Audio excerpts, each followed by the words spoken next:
Bonjour à tous et bienvenue sur cette nouvelle vidéo de Paroles de Yogi. Aujourd'hui, j'ai 4 livres à vous présenter.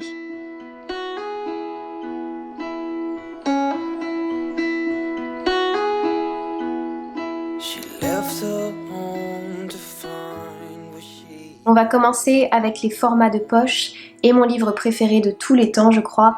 C'est L'âme du monde de Frédéric Lenoir, un livre qu'on m'a offert il y a maintenant 1 ou 2 ans à Noël et que j'ai dévoré, que j'ai même un petit peu abîmé. C'est un livre que j'ai emmené partout avec moi, que j'ai amené en cours, que j'ai gardé sur ma table de chevet, que j'ai lu, relu et re-relu, que j'ai partagé avec mes élèves, et je suis vraiment très heureuse aujourd'hui de vous proposer ce livre. L'âme du monde, c'est un récit initiatique qui raconte l'histoire de 7 sages venus du monde entier, de religions différentes, et qui vont se rassembler grâce à un rêve qu'ils ont fait tous et qui les ont menés à un endroit particulier afin de transmettre leur savoir à 2 enfants.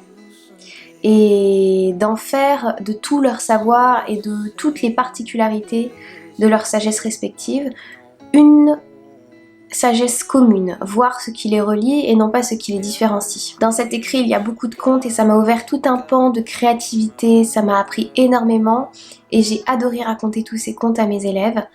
C'est à lire, à relire. En vacances, je trouve que c'est vraiment une très belle lecture.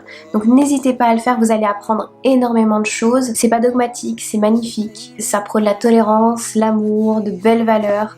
Et je suis à 100% folle amoureuse de ce livre.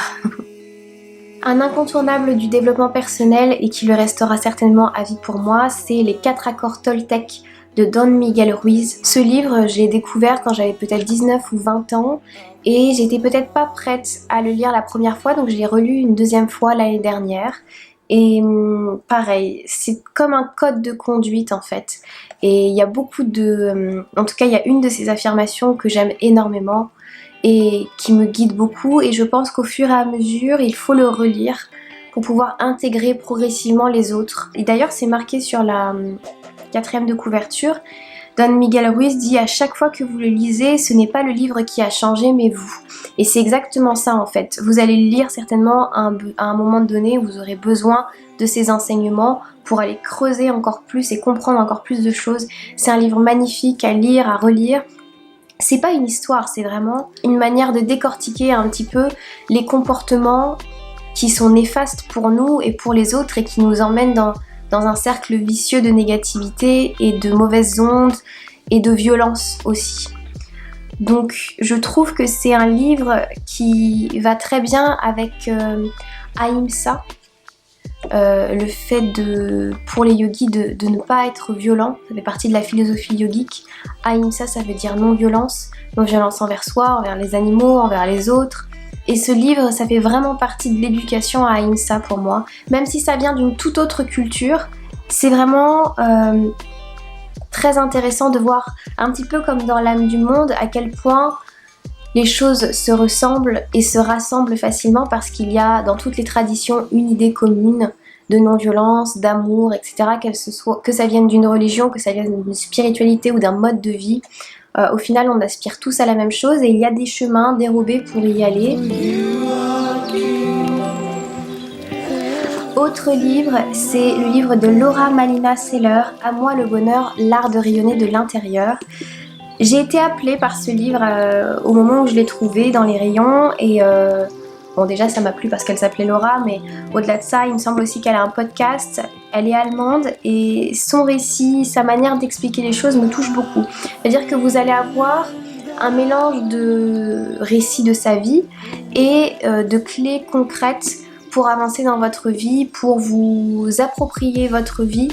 Elle revoit énormément de choses de développement personnel dont on peut parler, l'amour de soi, la gratitude, toutes ces choses-là, vous allez les voir. Et il y a des exercices, il y a des méditations, il y a plein de choses, il y a de quoi écrire aussi dans le livre si jamais ça vous parle. Je trouve qu'il est facile. C'est vraiment une porte d'accès très simple pour débuter. C'est beaucoup plus simple de commencer par lire ce type de livre que d'aller lire du Eckhart Tolle par exemple. Moi je trouve que ce sont des livres beaucoup plus difficiles à digérer et à comprendre, alors que là la porte d'entrée est simple. Elle parle très simplement, de manière très compréhensible, sans mettre des mots qui font peur. Il y a des schémas aussi qui expliquent certaines choses. Et c'est un vrai plaisir. C'est une auteure qui vient de Berlin, je crois. J'adore, c'est une coach de vie. Et elle m'a apporté beaucoup, même si c'était pour moi des redites. C'était des redites sous d'autres formes. Et j'avais vraiment envie de vous présenter ce livre qui est tout simple, qui est vraiment ultra facile à lire. Ça aussi, c'est un livre de l'été pour moi. Une merveille.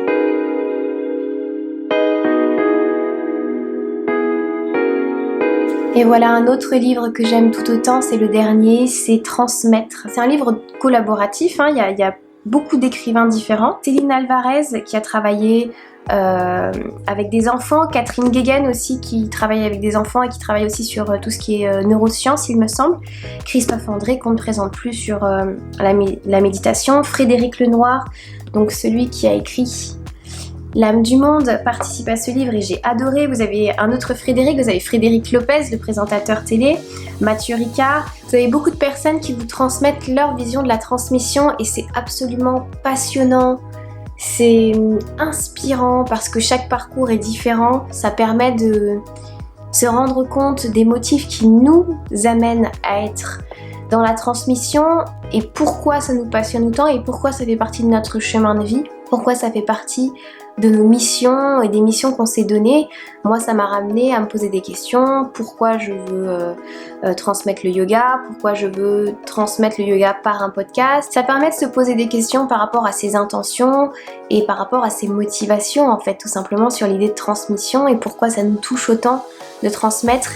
Et du coup, si transmettre, ça fait partie des choses qui vous intéressent le plus, qui vous passionnent, allez lire ce livre parce que ça va vous reconnecter et vous remotiver, vous donner une vraie patate. Moi je sais que je l'ai lu il y a plus d'1 an maintenant et ça a été très très important et ça m'a beaucoup aidé, ça m'a remotivé à un moment donné où c'était difficile. Ça m'a donné un baume au cœur énorme, donc c'est une magnifique lecture. C'est des chapitres et sur chaque chapitre c'est une personne qui a la parole et qui vous propose sa vision des choses. N'hésitez pas, vraiment. Avant de terminer cette vidéo, je voulais simplement vous dire que si jamais ça vous parle, ce type de vidéo où je vous présente des lectures, que ce soit sur le développement personnel, sur le yoga ou sur d'autres thèmes que j'ai en tête, n'hésitez pas à me le dire, à le mettre en commentaire parce que moi ça va me permettre de savoir si au rythme auquel je vous le présente c'est intéressant pour vous ou pas. La dernière fois que j'avais présenté des livres c'était il y a 3 mois. Mais j'ai présenté il n'y a pas longtemps des oracles, donc voilà, je voudrais pas que ce soit trop répétitif. N'hésitez pas à me dire ça, je pense que je vais mettre un sondage dans le petit i qui est là ou là, je sais toujours pas de quel côté il est. Bref, je vous mettrai un sondage, vous n'aurez plus qu'à cliquer sur oui ou non sur les propositions que je mettrai. En tout cas, j'espère que cette vidéo vous aura plu, que vous allez piocher comme ça des petites idées de lecture pour vos vacances ou pour la rentrée et que surtout ces livres-là vont vous toucher et vont vous amener beaucoup de bien-être, beaucoup d'amour de vous-même, de bienveillance, etc. Que tout ça pourra vraiment changer votre vie d'une certaine manière.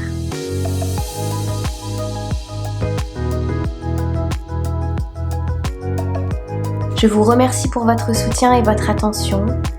Si jamais vous avez des lectures à partager, n'hésitez pas à les noter en commentaire pour que chacun puisse en profiter.